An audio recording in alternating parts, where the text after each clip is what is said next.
Michael Holm, you are part of the jury here at Rock in Aarhus. What did you think of the work that the students presented here today?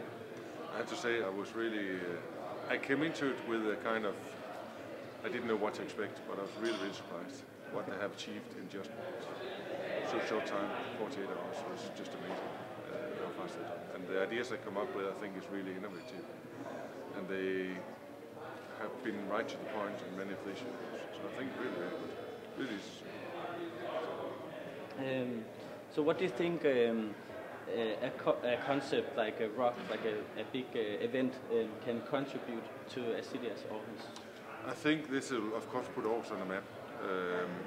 And what's important is that it's an IT map, and Aarhus wants to be a knowledge town. And this is, of course, in the center of the knowledge. It's a university, it's IT, and it's for good cause.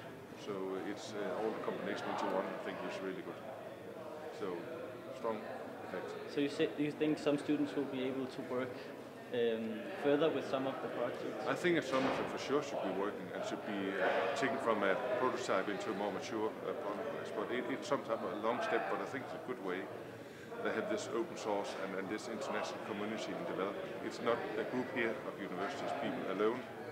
It's a worldwide initiative. I think that's really, really strong. All right. Okay. Thanks a lot for your comment.